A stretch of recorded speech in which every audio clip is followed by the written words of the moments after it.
Iniciamos con oración. En nombre del Padre, del Hijo y del Espíritu Santo. Amén. Dios te salve María, llena eres de gracia, el Señor es contigo. Bendita tú eres entre todas las mujeres y bendito es el fruto de tu vientre, Jesús. Santa María, Madre de Dios, ruega por nosotros pecadores, ahora y en la hora de nuestra muerte. Amén. Nuestra Señora de Chiquinquirá, ruega por nosotros. Santo Tomás de Aquino, ruega por nosotros.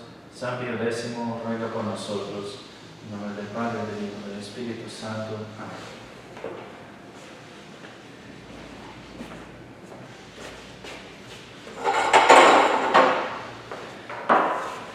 Bien, hoy, el día que estoy grabando eso, es la fiesta de Nuestra Señora de Chiquinquirá, 9 de julio, Santa Nuestra Señora Patrona de Colombia, también de una diócesis de Venezuela y de Quito también, de Ecuador. Bien, hemos venido en las últimas, que eran las primeras 4 charlas, hablamos 2 charlas del Antiguo Testamento, un breve resumen del Antiguo Testamento, después 2 charlas sobre la historia de esos santos que aparecen en la Sagrada Escritura, algunos principales y otros que no eran santos, como Herodes, por ejemplo. Y hoy empezamos directamente ahí, sí, la historia de la iglesia, pero como ven ustedes que no vamos a hablar mucho de los hechos, porque tenemos que fundamentar bien nuestro curso, intentar fundamentar bien. Vamos a hablar especialmente de lo que es la iglesia, que es esa sociedad que estamos tratando. Por ahí algunos interrogantes, la iglesia, porque vamos a ver ahí por ahí, el concilio propone una iglesia que es una especie de sociedad mejor un poquito que las demás, pero que no excluye las otras iglesias, las falsas iglesias, los protestantes, incluso sectas que no son ni siquiera se dicen cristianas. ¿Qué es la iglesia? ¿Qué es esa sociedad que fundó nuestro Señor?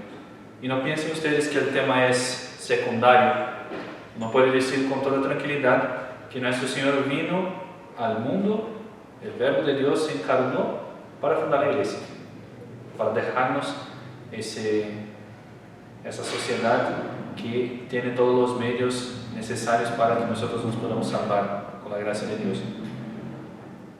Entonces es algo realmente central el tema de la iglesia.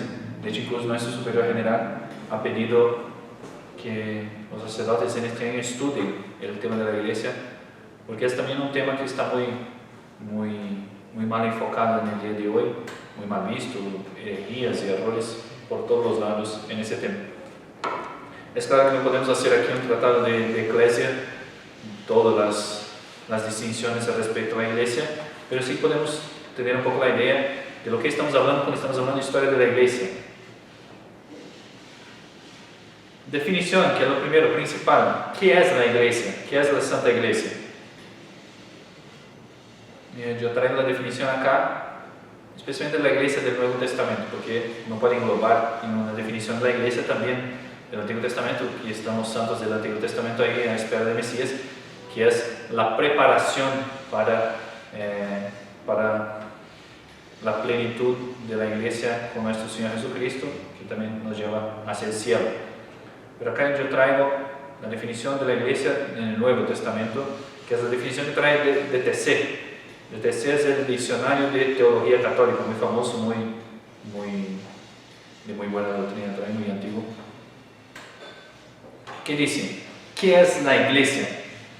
La iglesia es la sociedad de fieles unidos por la profesión integral de la misma fe cristiana, ya comenté esa definición, por la participación a los mismos sacramentos y por la sumisión a la misma autoridad sobrenatural que emana de Jesucristo, especialmente la del pontífice romano, vicario de Jesucristo.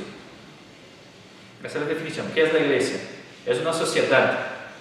Ah, padre, pero es el cuerpo místico de Cristo, lo dijo Pío XII, ¿verdad? Pero es una definición más bien metafórica. Después vamos a hablar por qué. Pero la definición más propia de la iglesia es una sociedad. Así como el Estado es una sociedad civil, la iglesia es una sociedad de fieles, unidos por la profesión integral de la misma fe cristiana. Es decir, que si yo niego una de esas verdades integrales de todas las verdades católicas, si por ejemplo yo acepto la Santísima Trinidad, acepto que la Virgen es inmaculada, acepto tantas otras verdades que profesamos en el credo, pero niego que la Virgen subió de cuerpo y alma al cielo, como fue definido por Pío XII, yo no hago más parte de esta iglesia. Por eso se dice excomulgado, está echado de la iglesia, fuera de la comunión.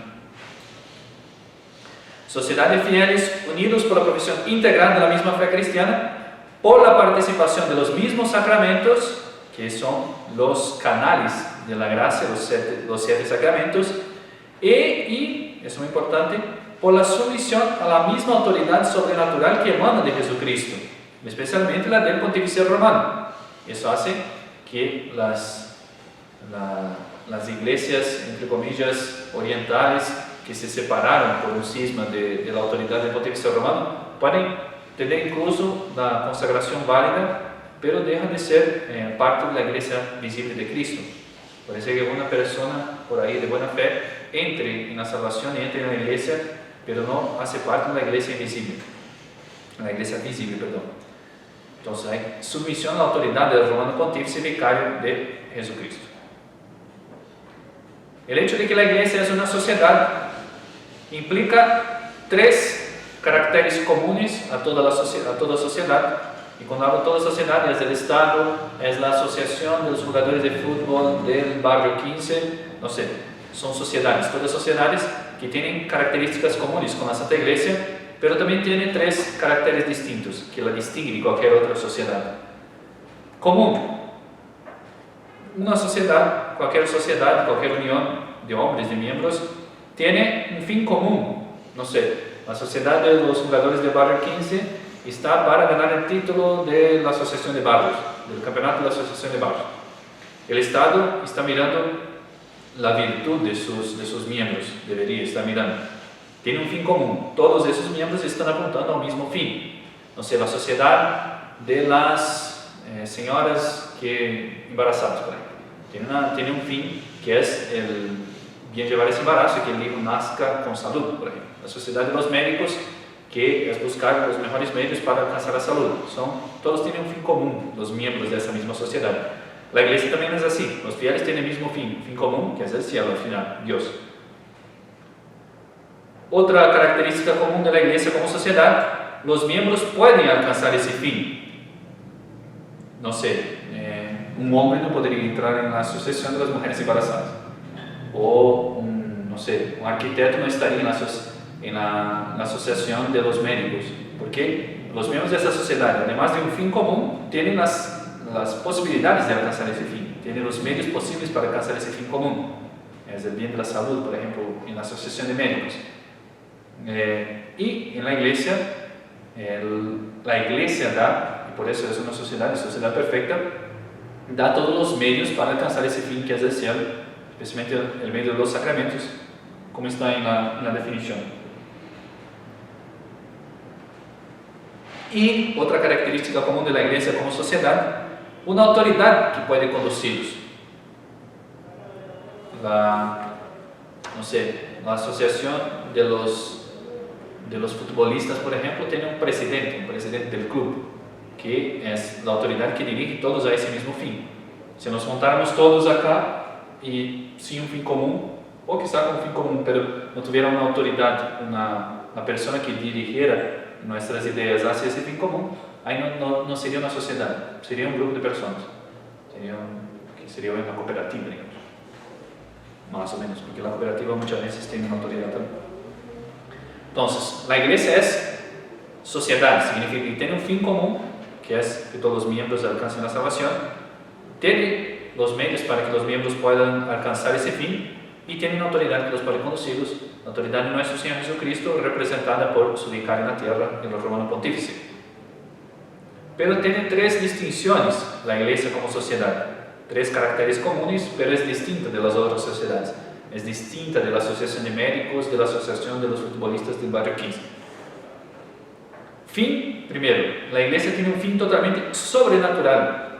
el fin de esas sociedades, no sé, de los médicos alcanzar la salud, de los futbolistas ganar el campeonato, son todos fines naturales, que se alcanza por medios naturales, jugando fútbol o practicando la medicina, por ejemplo.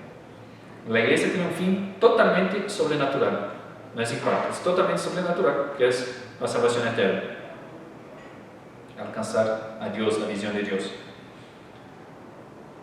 La autoridad de la iglesia, otra distinción, es eminentemente sobrenatural.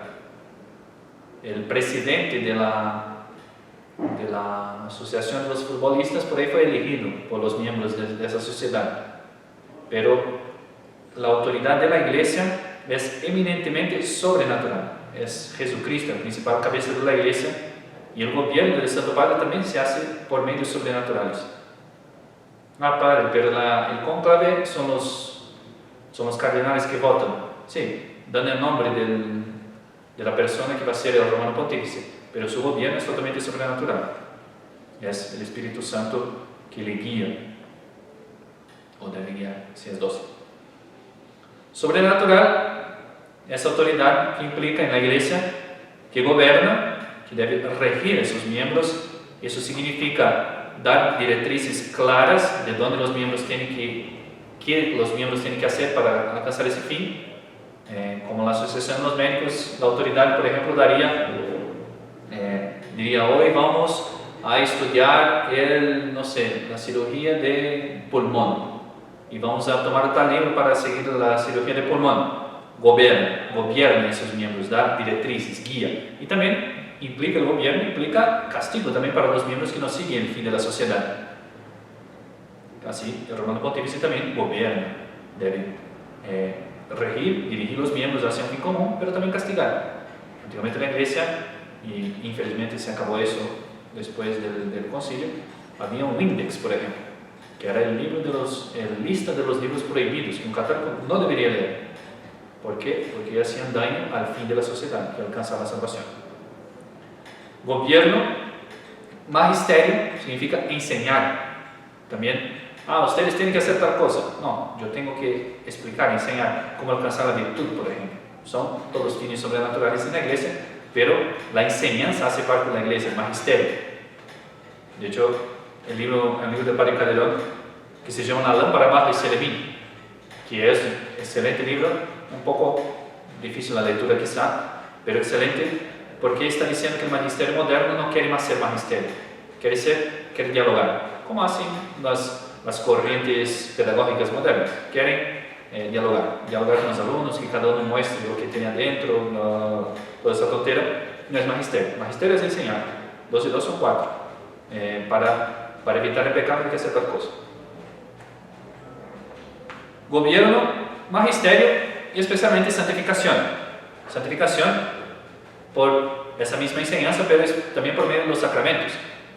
Todos los sacramentos se centran en la Santísima Eucaristía, pero la confesión devuelve la gracia, la extremaunción puede devolver también la gracia, el matrimonio da las gracias necesarias para vivir establemente y con fruto la unión conyugal. Todos los sacramentos son medios de santificación, los sacramentales también, el escapulario, la medalla milagrosa, la medalla de San Benito, no sé, son los medios de santificación. Entonces, una autoridad que gobierna, que enseña y que santifica.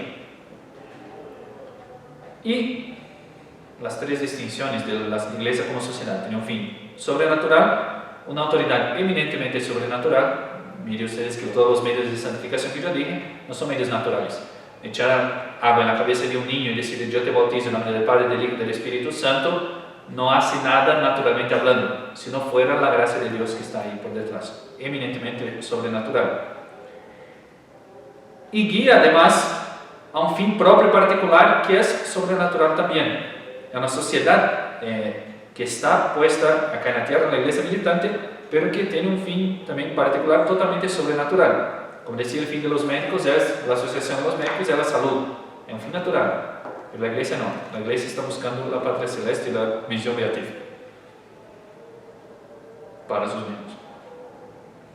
Las notas de la iglesia. Si quieren profundizar el tema de las notas, cualquier catecismo, buen catecismo, tiene profundizado, yo voy solo citando más. La iglesia es una, tiene unidad, es el fin que buscan sus miembros, es una la enseñanza, es una la fe, un solo bautismo, como dice San Pablo. La iglesia es santa, santa e inmaculada, y además hace santos, lleva a la santidad, por eso es santa. Es católica, que significa universal, significa no solo que la iglesia se extiende por todo el mundo, sino que nadie puede decir yo no puedo pertenecer a la iglesia, yo no alcanzo ser bautizado, por ejemplo, yo no alcanzo ser miembro de esa sociedad porque me faltan ciertas cosas. No, todos los hombres nacidos pueden hacer parte de esa sociedad, todos. Eso significa católico, universal. La iglesia es una sociedad donde todos los hombres pueden hacer parte. Y la iglesia es apostólica. La iglesia no fue fundada en 1517 con Lutero, sino que viene de los apóstoles, nos fue traída por tradición, disculpe la redundancia, por los apóstoles. La iglesia es una, es santa, es católica y es apostólica. San Pío X por ahí dice que la quinta nota de la iglesia es ser perseguida. Un tema para sermones. Causas. Las causas es un estudio más profundo, pero es interesante entender la idea de las causas para intentar entender bien lo que estamos tratando en la Santa Iglesia. No sé, yo le daba el ejemplo en la otra charla de una escultura. Todas las cosas tienen sus 4 causas, aunque no siempre sea fácil identificar. La causa final, que es el fin para que fue hecha esa cosa. La causa formal, que es qué es esa cosa. La causa material, de lo que ha hecho esa cosa. Y la causa eficiente, que es quién fue que hizo esa cosa. Esta mesa, por ejemplo. Su causa final podríamos decir que es apoyar objetos. También. Final, su fin. Su causa formal, que es una mesa de madera. Madera ya sería la causa material de lo que es hecho de madera. Es una mesa de madera. Y la causa eficiente es el carpintero, el escultor, o quien lo hizo esta mesa. Está bien hecha, quizá fue un buen carpintero, pero puede ser mal hecha. Incluso la persona que hizo es la causa eficiente, lo que hace la cosa. Vamos a traer, para ayudar a entender, hablando de las 4 causas de la iglesia, vamos a hablar de las causas del navío, del hombre, a modo de ejemplo, para hacer la comparación. Y por fin, claro, de la iglesia. Las 4 causas: final, el fin para que fue hecho; formal, que es la cosa; material, de lo que has hecho la cosa; y eficiente, quién hizo la cosa. Y vamos a hablar de esas 4 causas de la iglesia, además de esas para comparación. Quizá yo intenté buscar en el libro para que no está, pero no me dio tiempo de leer todo el libro, entonces yo tuve que buscar más páginas por ahí. Puede ser que me equivoque un poco en los términos, pero más o menos apunta eso. Causa final. Acá ya empezamos con un problema. Causa final está el fin que busca la cosa, pero también el alcanzar el fin de la cosa. ¿Cómo es eso? El padre Calderón siempre da el ejemplo del avaro. ¿Cuál es el fin del avaro? El fin del avaro es en sí mismo, es el dinero. También. Pero si yo no poseo, si yo no tengo el dinero, no alcancé mi fin, va a decir el avaro. Exactamente. Pero si el poseer, ¿qué? Poseer el dinero. Entonces, el fin, yo puedo hablar de 2 modos del fin: la cosa en sí misma y la posesión de la cosa. El fin del avaro es el dinero, bien, pero la existencia del dinero no me da felicidad, va a decir el avaro, tampoco poseerlo, pero para el avaro, saber que existe dinero no alcanza su fin. Entonces, el fin es la cosa misma, el dinero, pero también alcanzar el fin, poseer el dinero, que se llama finis cuius, lo que es la cosa, y finis quo es la posesión de la cosa. Para el navío, empezamos. El fin quo Ahí Padre hace una otra distinción que yo no me voy a meter acá para no complicar más la cosa. El fin por el cual se alcanza es arribar, o pongamos al revés para que sea más fácil, de navío. El fin es el puerto, el fin del navío es el puerto, pero el fin cual, el medio por el cual alcanza es llegar al puerto. Entonces el fin del navío yo puedo decir que es el puerto y alcanzar el puerto.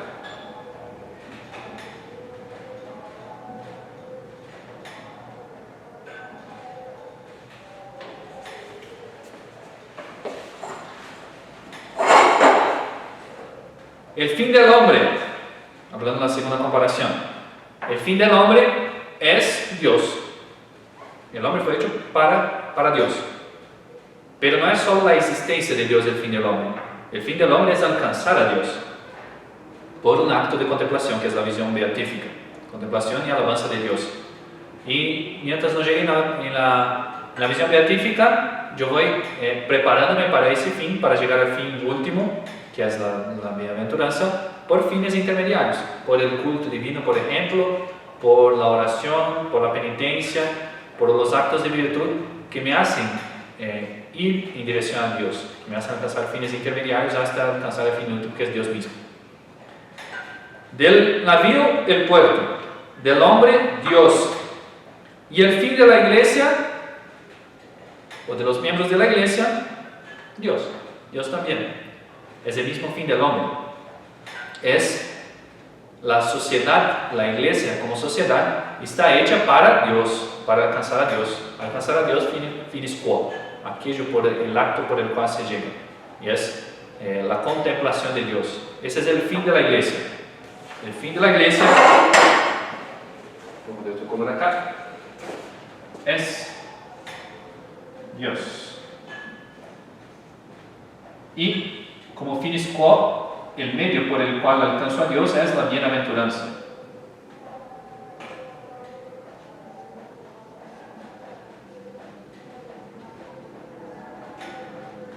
Causa final de la iglesia es Dios.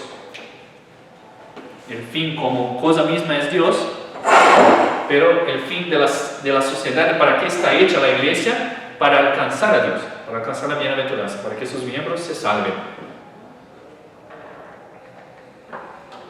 Causa formal. ¿Qué es la cosa?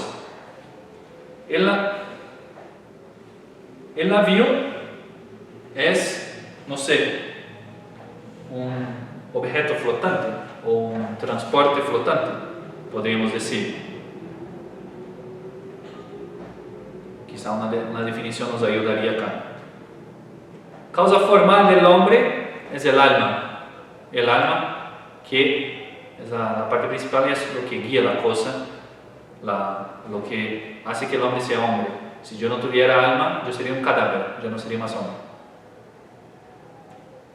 Y es lo que, también por ahí yo dejé pasar, la causa formal es lo que hace que la cosa sea lo que sea, pero también que alcance su fin, la forma. Por el alma, el hombre se salva. En la iglesia, la causa formal de la iglesia es la autoridad de Cristo, y también cuyo vicario es el Santo Padre, el Papa. La materia de lo que es hecha la cosa. El navío uno podría poner de madera, de trozos de tela también, porque tiene las velas, de tornillos, de clavos, no sé. Uno puede describir de lo que es hecho la cosa material. El hombre es hecho de carne, de hueso, de uña, de pelo, no sé. Todo lo que constituye el hombre. Y la iglesia de lo que es hecha de sociedades. El Padre Cardenal llama sociedad de sociedades. ¿Cuál es la materia de la iglesia? Es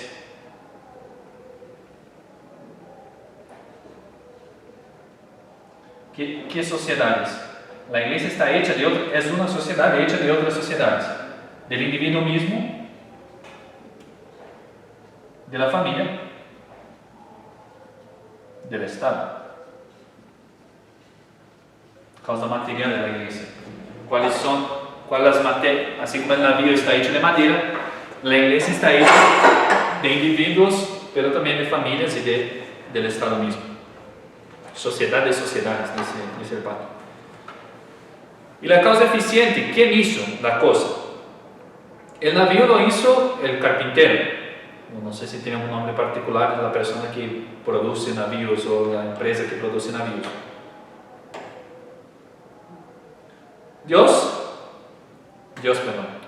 El hombre fue hecho por el alma creada por Dios en unión como instrumento también de sus padres. Entonces, la causa eficiente del hombre, los padres, como digamos así, causa secundaria, no sé si también el término, y Dios que crea el alma para cada hombre. Y la iglesia, ¿cuál es la causa eficiente de la iglesia? ¿Quién hizo la iglesia? El Padre va a explicar bien ahí, si alguien quiere leer el libro, es El Reino de Dios, del Padre Álvaro Carredón. Está muy bien, está muy bueno sobre todo el tema de la iglesia. La causa eficiente de la iglesia, Cristo Rey, nuestro Señor Jesucristo. ¿Quién hizo la iglesia? Cristo Rey.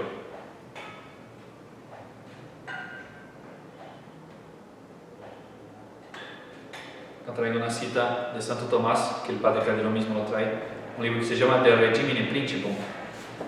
Mas como el hombre no consigue el fin último, que consiste en la fruición de Dios, que es el fin sobrenatural de la iglesia, por las fuerzas humanas, sino por la gracia de Dios, según dice San Pablo, la vida eterna por la gracia de Dios, la conducción al fin, aquel, no es cosa de gobierno humano, sino divino. ¿Por qué? La sociedad de los médicos está buscando la salud, bien. Es un fin natural. Entonces, quien unió y hizo que esa sociedad de los médicos fuera una sociedad, es capaz de conducir los médicos a ese fin, porque él es médico también y está buscando la salud de lo mismo. Entonces, es un fin natural que hombres naturales pueden alcanzar. Pero la iglesia, y el fin del hombre tampoco es así, la iglesia no es una sociedad natural, es sobrenatural. La conducción a aquel fin no es cosa de gobierno humano, porque no puede el hombre alcanzar la bienaventuranza, sino divino, dice Santo Tomás. Por consiguiente, tal gobierno pertenece a aquel rey que no es solamente hombre, sino también Dios, es decir, a nuestro Señor Jesucristo, que haciendo a los hombres hijos de Dios, los introdujo en la gloria celeste. Este es, por tanto, el dominio que le ha sido dado, que no se acabará, por lo cual en la Sagrada Escritura se le llama no solo sacerdote, sino también rey, al decir de Jeremías, como verdadero rey, reinará prudentemente. Por eso, la iglesia no es una sociedad de hombres, porque no alcanza su fin, que es la vida eterna, solamente hombres, sino el hombre de Dios, nuestro Señor Jesucristo. Esas son las 4 causas de la iglesia.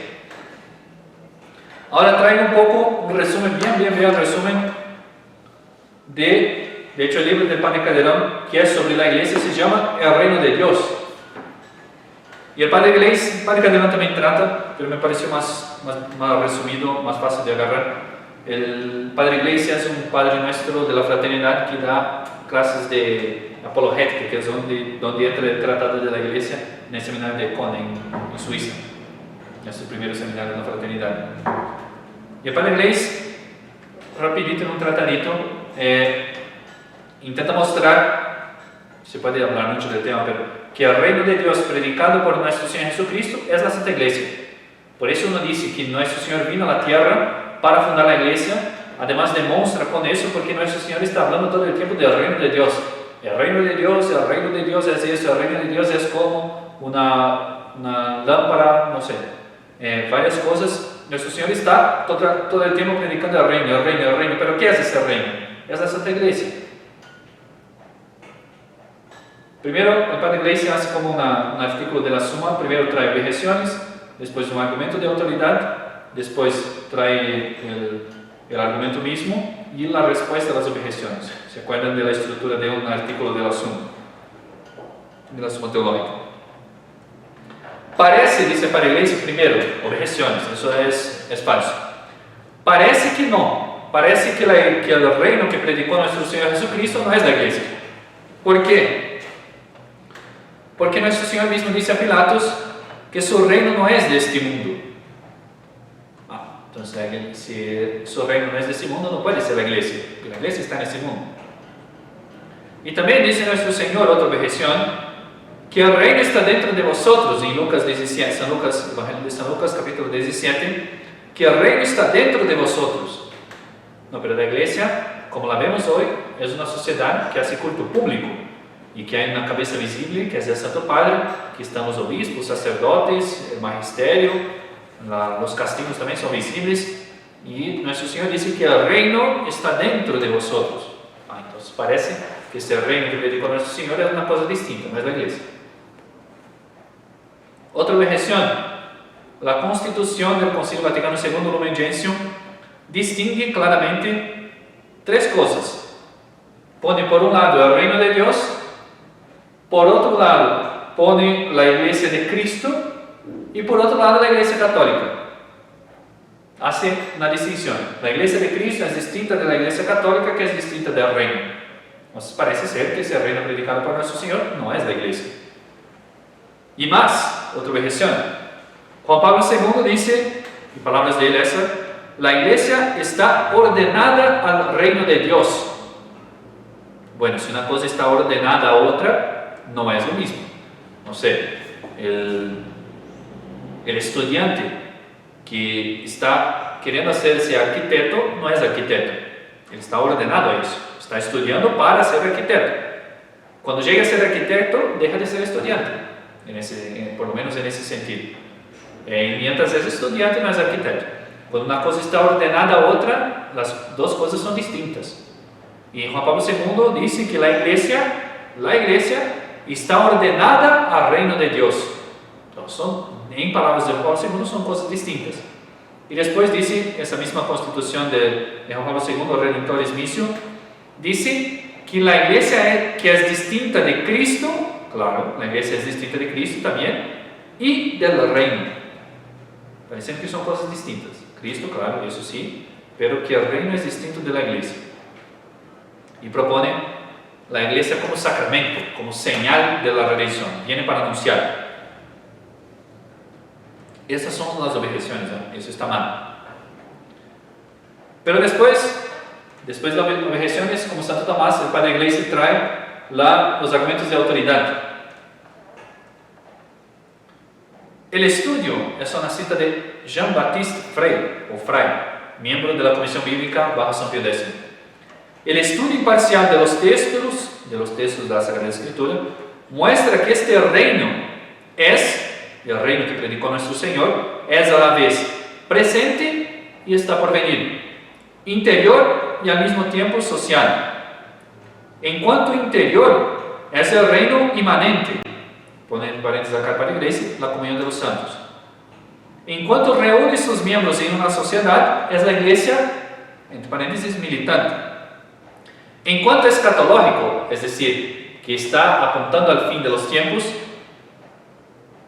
es el reino trascendente, la iglesia triunfante, el cielo. Y así es. Yo no voy a desarrollar todo el argumento del Padre Iglesia, solo les traigo más bien la conclusión. La palabra reino, el reino que predica nuestro Señor, corresponde a tres realidades unidas pero distintas. La comunión de los santos, que se hace por la gracia de Dios, la iglesia militante, la iglesia que está en ese mundo, y también la iglesia triunfante. Cuando hablamos de la iglesia, no hablamos de una cosa sola, hablamos de los tres. Se desarrolla en la tierra y espera su perfección en el cielo. Y hablamos de la misma iglesia. Con eso ya se responde un poco las objeciones, pero traigo un poquito acá. Nuestro Señor dice a Pilatos, como decía la objeción primera, que su reino no es de este mundo. Lo que está haciendo nuestro Señor con Pilatos es querer sacar del error del pensar que es un rey como Pilatos o como el César, por ejemplo. No, nuestro Señor no vino a reinar de esa forma. Podríamos decir que nuestro Señor está diciendo que mi reino no es como los reinos de este mundo. No significa que no está acá, significa que no es como ese reino de este mundo. no es como el reino del César. ¿Para qué no quiere Pilatos con la falsa idea del reino? Pero después va a decir a Pilatos, tú lo dices y yo soy el rey. La otra cita que dice nuestro Señor en San Lucas, el reino está dentro de vosotros. Parece que da lugar a pensar que es solo una cosa interior, personal, particular de cada uno. El reino está dentro de nosotros en cuanto por la gracia participamos de la comunión de los santos. Es el tercer aspecto, o el primero que yo cité acá. El reino de Dios, la iglesia, es la comunión de los santos. Y después, con respecto al Lumen Gentium del Vaticano II y Juan Pablo II, podemos decir que el magisterio tradicional siempre ha identificado la iglesia con el reino de Dios predicado por nuestro Señor, el reino de Dios en la tierra. Para citar solamente 3 encíclicas acá que traen esa identificación entre el reino y la iglesia católica, vamos a citar Romanos Llenos, que el Padre Iglesia lo cita, de León XIII, Quas Primas de Pío XI y Mystici Corporis de Pío XII. Pues podría citar muchos más textos del magisterio que hacen esa identificación al contrario del Lumen Gentium y al contrario de Juan Pablo II. Y después esa idea que Juan Pablo II trae de una iglesia sacramento, como que la iglesia, la idea de Juan Pablo II de la iglesia católica es una sociedad metida en este mundo que está buscando su perfección para mostrar a las otras personas que Cristo las ha salvado, más o menos así, quizá no diga con estas palabras, pero la idea es esa. Y hace que, Juan Pablo II hace que las otras iglesias, las falsas, y está mal eso, sean como gradas distintas del mismo fin. Todos están para mostrar al mundo que todos están salvados, más o menos eso, pero la iglesia católica quizás sea la mejor, que muestre mejor eso, pero la iglesia protestante de la esquina 24 también hace lo mismo, que la iglesia luterana tradicional hace lo mismo, la iglesia luterana reformada también hace lo mismo, y son gradas que hacen mostrar al mundo que Cristo les ama y que ha salvado a todos. Por eso hace esa distinción. La iglesia de Cristo es una reunión de todos esos niveles de iglesia, y el reino es el mundo, en resumen.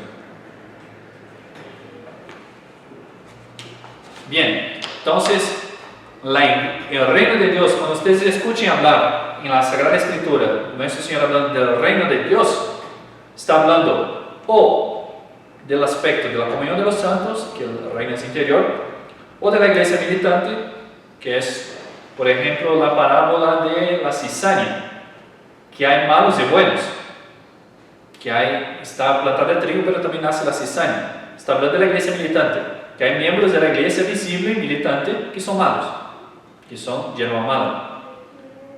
Y cuando hablo, por ejemplo, de esa parábola, no está hablando del tercer aspecto, que es la iglesia triunfante del cielo. Ahí no hay malos. ¿Sí? Entonces, cuando nuestro Señor habla del reino de Dios, está hablando de la iglesia. ¿Pero en qué sentido? ¿En la comunión de los santos, en la iglesia, de la iglesia militante o de la iglesia triunfante del cielo?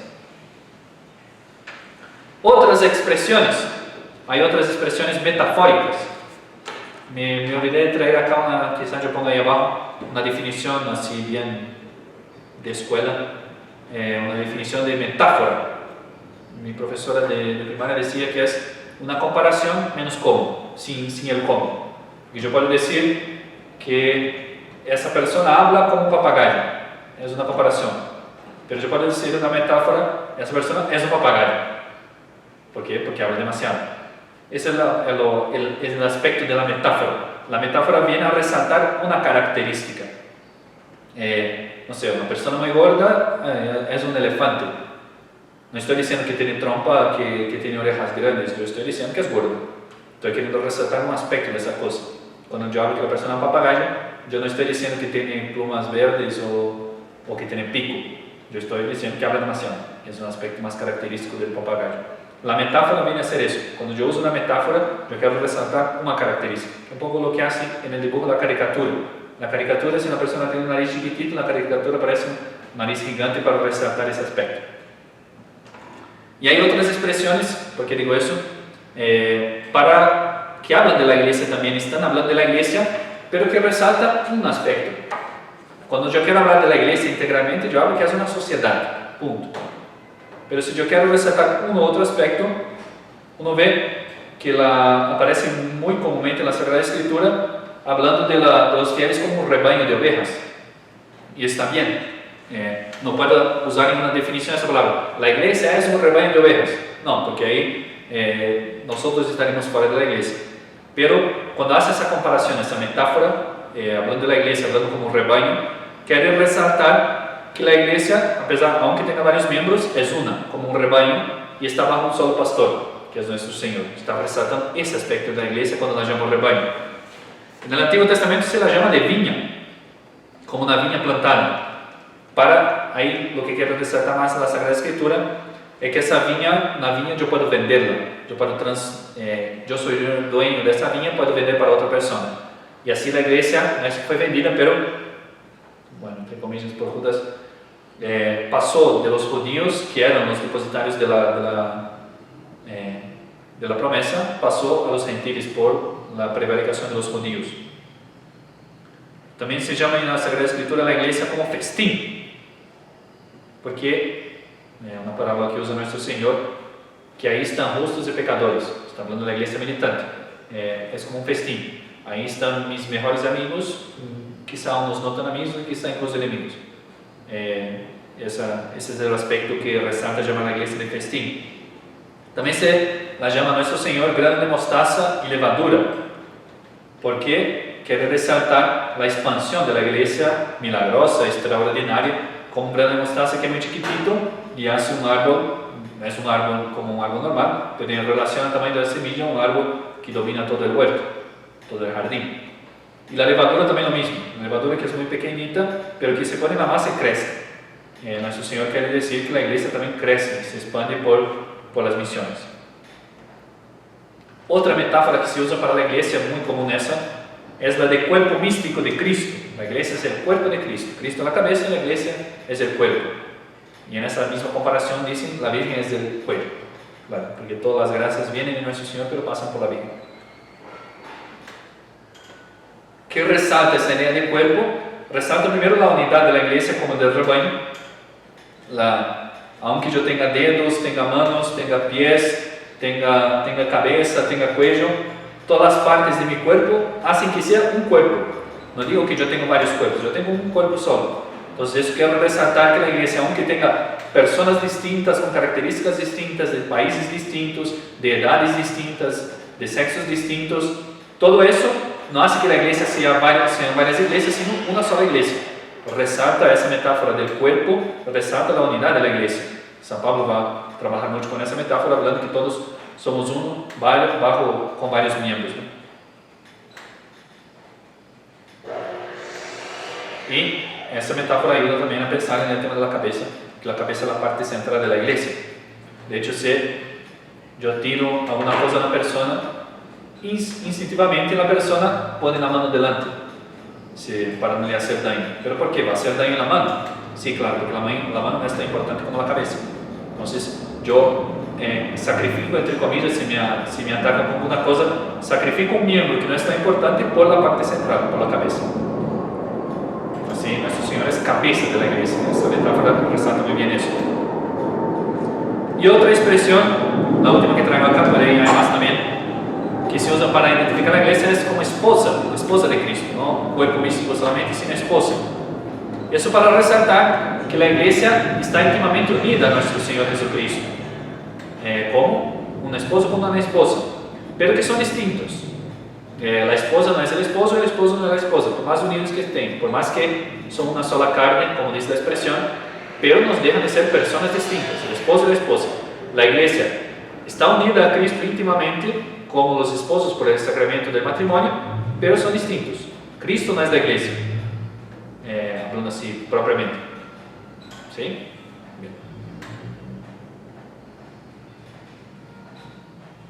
Bien.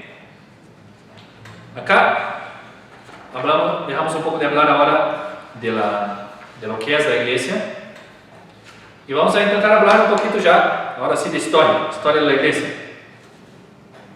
Vamos a hablar un poco de los hechos, por ahí para facilitar cuando tenga un mapa, alguna cosa así, o una fecha importante, yo le pongo ahí en el video. sería escribir acá, pero como no hay gente. Primero un poquito de cómo estaba el mundo cuando empezó la iglesia, cuando empezó a la venida del cristianismo.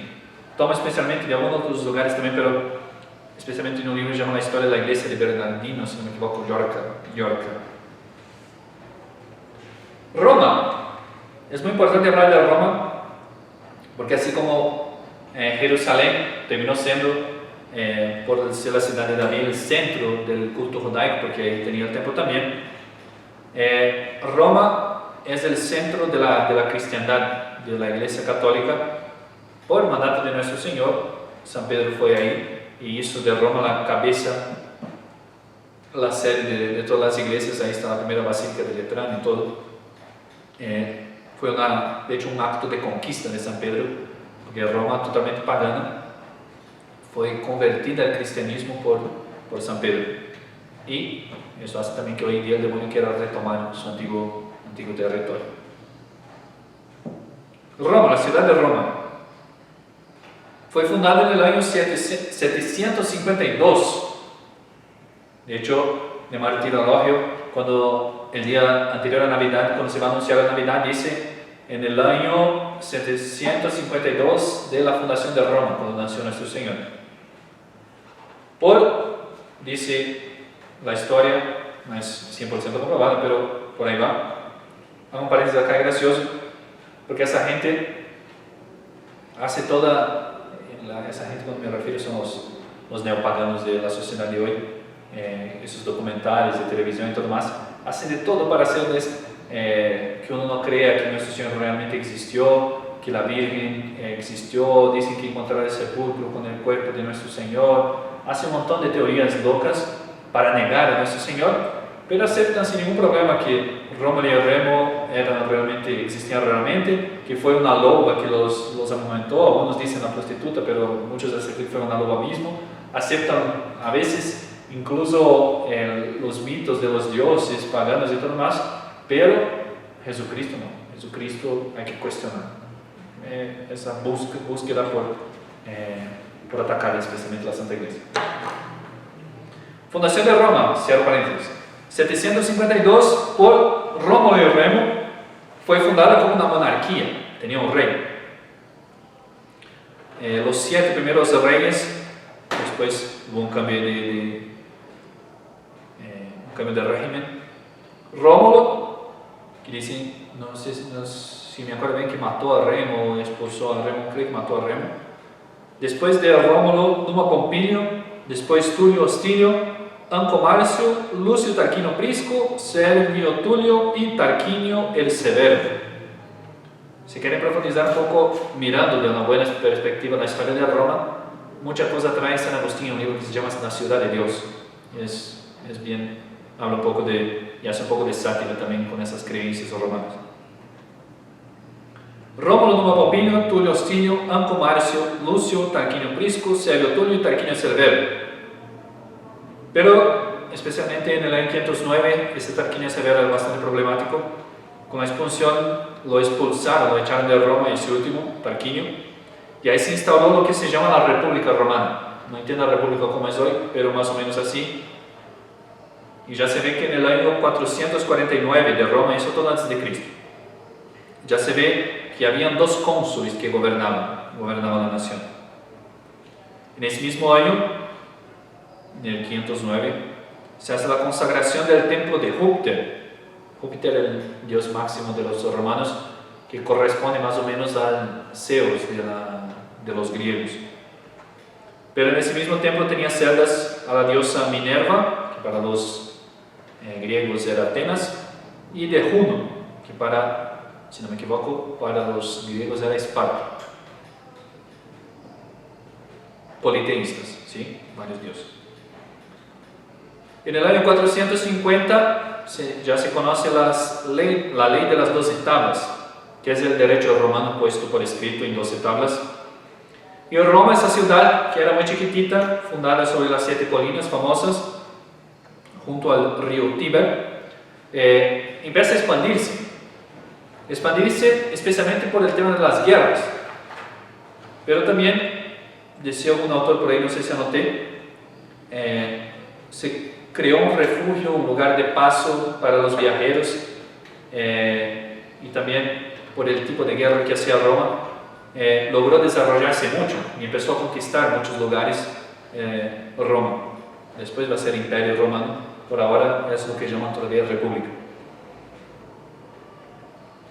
Pero siempre un problema que los italianos son muy calentones y había muchas luchas internas, y cuando había un problema muy grande, una guerra civil o una guerra muy importante que había que llevar, las leyes preveían que se debería elegir lo que ellos llamaban en esa época un dictador, es decir, un gobernante solo que gobernase esa situación más caótica que se está pasando por ahora, o una situación de tener que invadir un lugar, una invasión que están sufriendo, una guerra civil, no sé.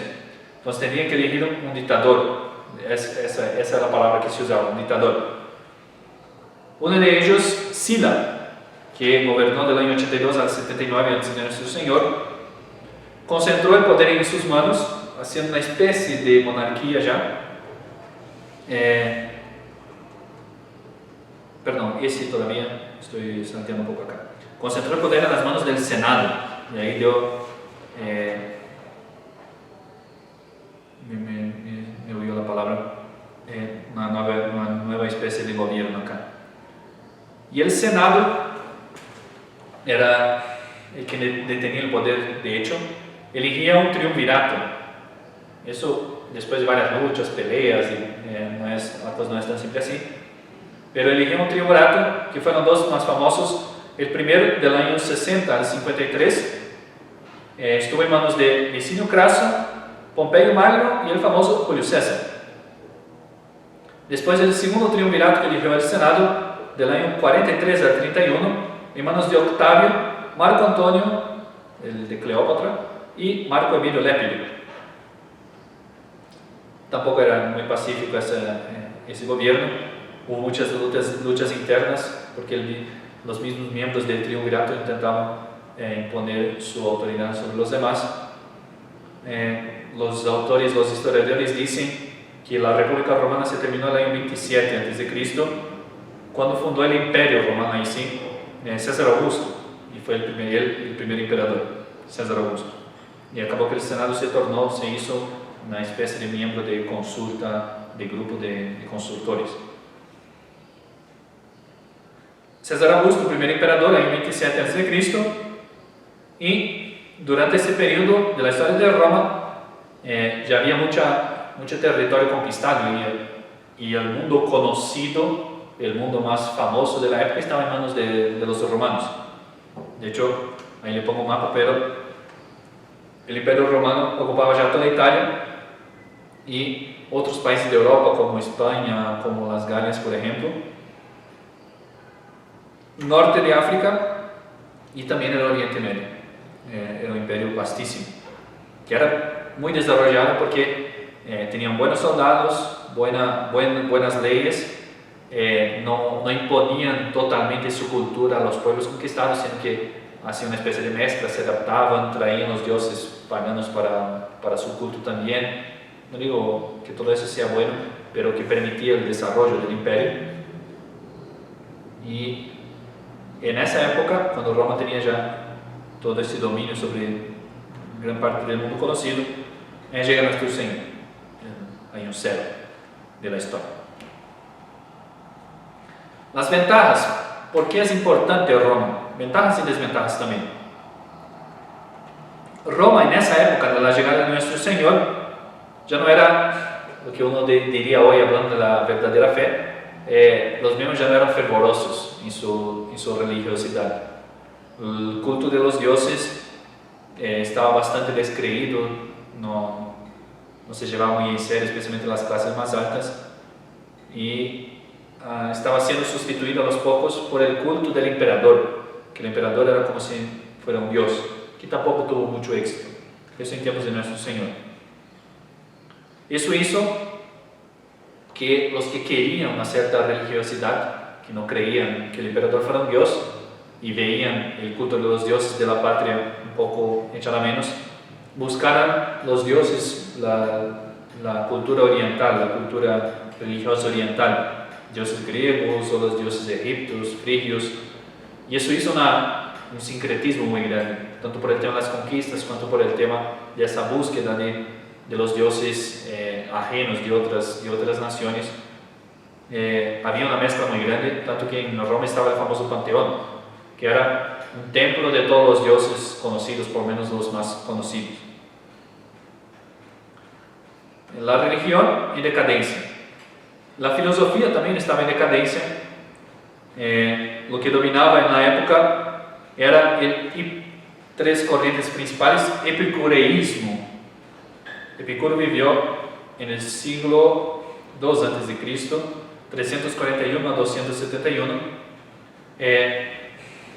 Es bastante, no es tan simple la doctrina de Epicuro, pero lo que es más conocido de él es que la vida es una búsqueda de placer, pero no un placer así desenfrenado de voy a emborracharme, por ejemplo. No, es la búsqueda de vivir bien, lo mejor posible, preservando mi salud. Es vivir bien, tener buenos amigos, gozar de ciertas alegrías y entretenimientos, pero sin exagerar, sin el exceso que me lleva a perder mi vida, a perder mi salud y a perder el aprovechamiento de esa vida, más o menos así. Pero era una cosa totalmente terrenal, es la búsqueda de vivir bien, de buen vivir. Otra corriente que estaba por ahí, el estoicismo, fundado por Zenón de Sitio.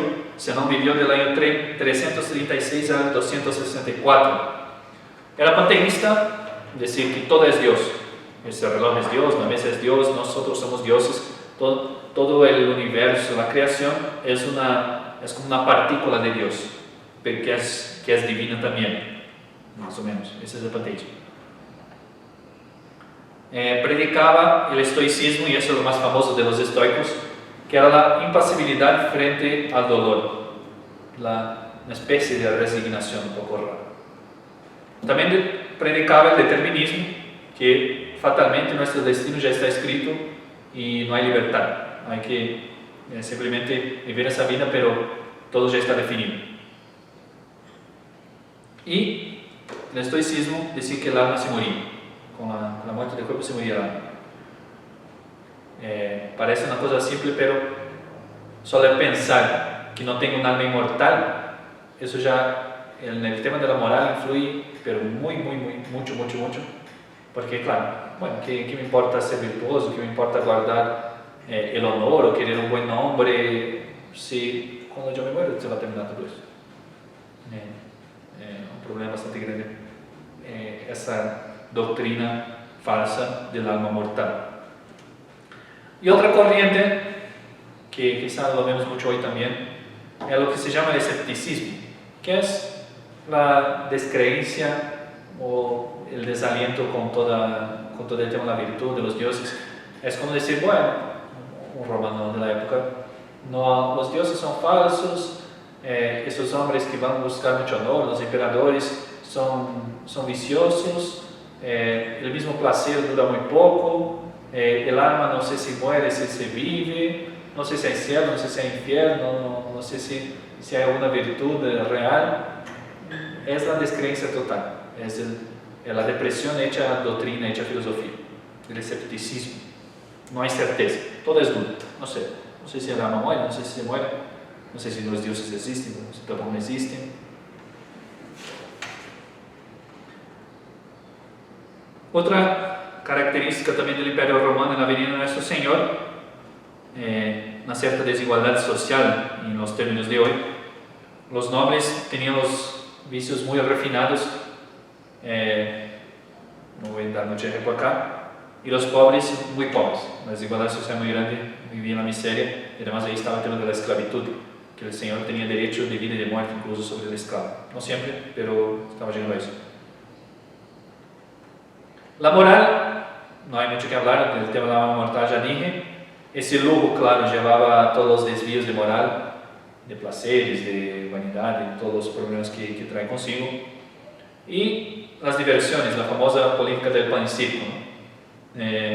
Los estadios y anfiteatros que estaban en esa época, que Herodes también puso algunos en la Tierra Santa, que era buscar esa alegría mundana, esa alegría pasajera, pero alimentar el pueblo con pan y con diversiones, para que no se quejen, para que no hagan revueltas. Ese es el panorama, digamos, más bien un poco pesimista de cómo estaba Roma. De hecho, estaba en decadencia, pero tenían cosas, características que favorecían el cristianismo y el imperio romano. Primero, ese hecho de que casi todo el mundo conocido estaba reunido bajo un único imperio, Entonces, cuando yo estoy evangelizando, yo sé las creencias que tiene, las costumbres que tiene, porque es un mismo imperio. Aunque el apóstol San Pablo o Santiago estuvo en España, San Pedro en Roma, Santa María Magdalena, San Lázaro, por ejemplo, en las Galias, estamos todos bajo el mismo imperio, mismas costumbres, mismas leyes, misma moneda, y eso todo facilita la evangelización. Facilita además por las buenas carreteras que hacían los romanos, y unidad de idioma también es muy importante, el latín. Después, esa búsqueda que tenían los romanos de esa época por los cultos paganos orientales, tenía algunas ideas que eran buenas, que se podría aprovechar. Primero, la idea del pecado, que había que había virtud y que había pecado. El escéptico va a decir en moral que no sé si es bueno o es malo. Matar, bueno, algunos dicen que es malo, pero por cierto punto de vista es bueno. El escéptico va a decir que no hay una cosa que se puede llamar así pecado, que yo puedo definir tal acto como pecado. Pero las sectas orientales sí, también traían esa idea de pecado. También de que el pecado, y esa es una idea que hoy se pierde en la iglesia oficial, el pecado exige reparación. Si yo robé, yo tengo que devolver. Si yo dañé la fama de una persona con una calumnia o con una maledicencia, yo tengo que restituir esa fama. O la misma persona, o hacer un acto público que restituya la fama. Imagínense si los periódicos de hoy en día tuvieran bien esa idea de reparación. ¿Cuánta cosa se dejaría de decir porque yo no estoy seguro? Porque yo no tengo certeza. Porque si yo digo después no es verdad, yo tengo que reparar. ¿Qué hacen los periódicos hoy? Publican lo que les da la gana en primera página, pero si es falso, presentan una noticia en la página 8 diciendo, no, eso fue un equívoco del editor. No, está muy mal. La reparación tiene que ser del mismo nivel del daño hecho. Si yo robé 100,000 pesos, tengo que devolver 100,000 pesos, incluso si fuera un dinero que un medio de lucro para la persona, con sus lucros también, que debería haber ganado con ese dinero.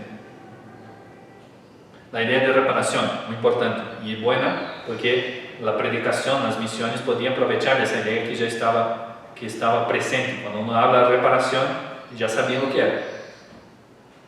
La idea de inmortalidad del alma estaba bastante descreída ahí, especialmente por los estoicos, pero las sectas orientales traían esa idea de que el alma es inmortal y que va a recibir premios o castigos.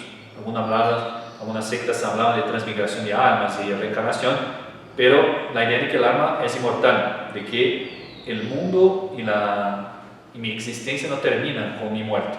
Sí, es importante y ayuda también para la predicación del cristianismo.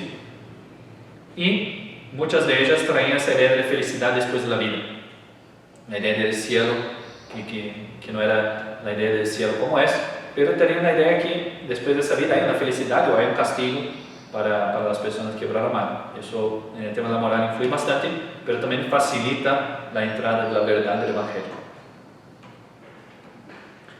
En filosofía ya aparece, un poco también por ese escepticismo, pero aparece en las corrientes romanas ya una cierta idea monoteísta, que Júpiter no era un dios como los demás, sino que era un dios supremo y las otras divinidades eran como cosas inferiores, o alguna cosa en ese sentido, que había un ser supremo arriba de todo y que esos dioses que se hablaban eran como una especie, entre comillas, pero muy entre comillas, de ángeles, alguna cosa así.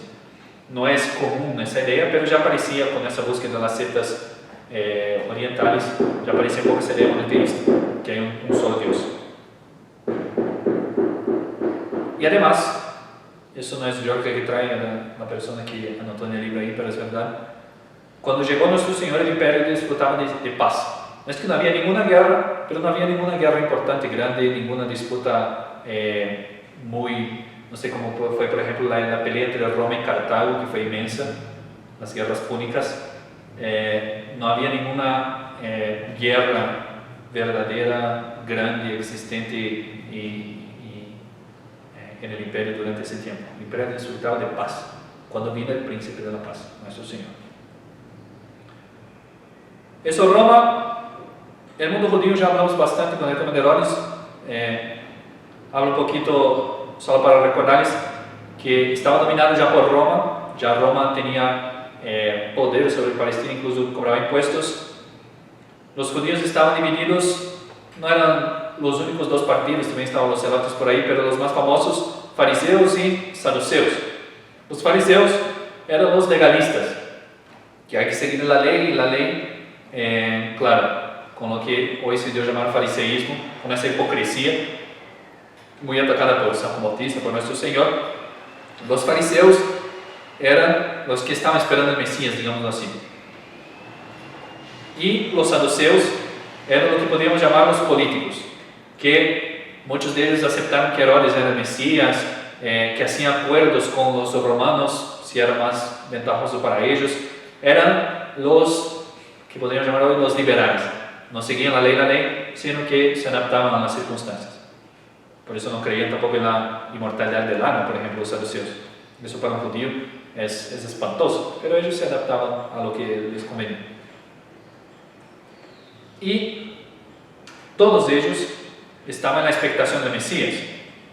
Por las profecías de Jacob, se supieron identificar de Jacob a Judá, que el cetro había salido de mano de los judíos. Y también la profecía de Daniel de las 70 semanas de años, que decía bien claramente que el Mesías debería llegar por esa época, más o menos una panorámica del mundo judío. Y viene nuestro Señor y funda la iglesia. La fundación de la iglesia, se puede decir, algunos dicen una cosa, otros otra, pero más o menos lo que es más común, se dice que la iglesia fue fundada en el Viernes Santo, cuando el soldado clavó una lanza y abrió el corazón de nuestro Señor y salió sangre y agua. Ahí ve simbolizado y significado la fundación de la iglesia oficial, de la iglesia militante, como la iglesia tal como es hoy. Y dicen, Pentecostés es como la promulgación de la iglesia, la inauguración para el pueblo, digamos así. Dice Hetling, un autor de Historia de la Iglesia: desde el punto de vista de la teología, la iglesia fue fundada el primer Viernes Santo, en el que Cristo con su muerte en la cruz dio cima y remate a su obra de la redención. Extinguióse el Viejo Testamento, o sea, el tiempo de la preparación, y se inició el nuevo orden salvífico, la nueva ley, la nueva y eterna alianza. Y el día de Pentecostés es la promulgación de la iglesia. Voy a hacer una comparación acá, disculpe la comparación un poco baja, pero para tener una idea. Pongámosle que queremos construir y constituir una empresa. Por ahí queremos constituir una empresa de venta de café, por ejemplo. Los pasos. Primero yo consigo el dinero necesario, los medios, los recursos necesarios para fundar esa empresa. Sería lo que sería, en relación a la iglesia, la encarnación de nuestro Señor. Cuando nuestro Señor se encarnó, trajo todo. Trajo esa unión entre Dios y ese hombre, la unión hipostática, y eso ya nos trajo, ya puso en la tierra todos los bienes necesarios para fundar la iglesia. Y el primer acto de reparación de nuestro Señor, el primer acto de nuestro Señor ya fue abundante y suficiente para reparar todos los pecados de todo el mundo.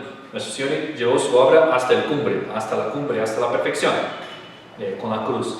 Pero ya tenía ahí todo, ya tenía, si fuéramos a hablar de la empresa, ya tenía toda la plata necesaria para fundar. Después, cuando uno quiere fundar una empresa, no compra los materiales.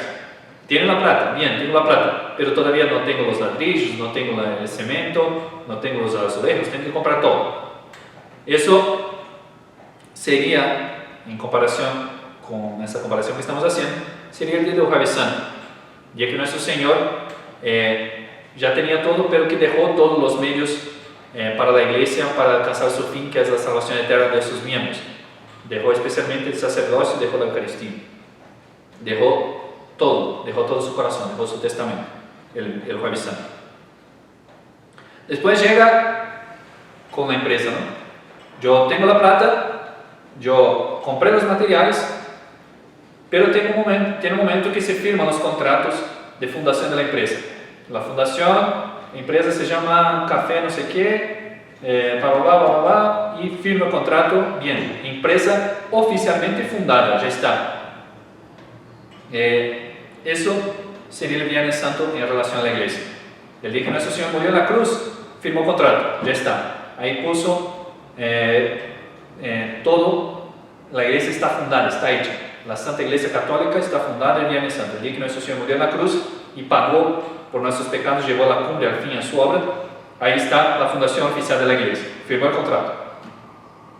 Y Pentecostés equivale para la empresa al día que todos se reúnen, ven la prensa, si es una empresa muy grande, se corta la cinta roja y se dice, acá está ahora funcionando la empresa, no sé qué, no sé qué, no sé cuánto. La empresa de café S.A. Bien, ese es Pentecostés. El día que bajó el Espíritu Santo es el día de la promulgación de la iglesia. La iglesia se hace pública, oficial. Pentecostés. Bien, tenía más que hablar, pero voy a dejar eso para la otra clase mejor. Porque acá viene una duda, y vamos a hablar de eso en la otra clase. Bien, la iglesia fue promulgada el día de Pentecostés. Entonces, el día después de Pentecostés, o el día mismo de Pentecostés, si yo fuera al templo, asistir a la sinagoga, asistir a un rito judaico, yo estoy pecando, porque la iglesia ya estaba fundada y promulgada. No, pero vamos a tratar bien de eso, y ahí vamos a hablar también empezar a hablar de las misiones de San Pablo. Bien. Dios permite, si Dios permite, en 2 semanas no voy a crear ninguna expectativa de cuándo vamos a volver a tener clases presenciales, porque tampoco sé cómo va a ser. Si tienen alguna duda, escriban al correo de librería santotomás@gmail.com. Si quieren algunas lecturas para hacer, si quieren profundizar el tema, en el tema de la iglesia, es muy interesante la Mystici Corporis de Pío XII, la encíclica Mystici Corporis. Si quieren profundizar qué es la iglesia, y especialmente la relación, que es una tesis muy complicada, muy discutida, pero está muy bien expuesta por el Padre acá, el reino de Dios del Padre Calderón. Si quieren un poco de la historia, mirar un poco la historia pagana, pero bajo una visión católica y correcta, la Ciudad de Dios de San Agustín. Esas son recomendaciones de lectura. De historia de la iglesia yo ya les di al principio del curso la bibliografía. Bien, rezamos una Ave María para terminar.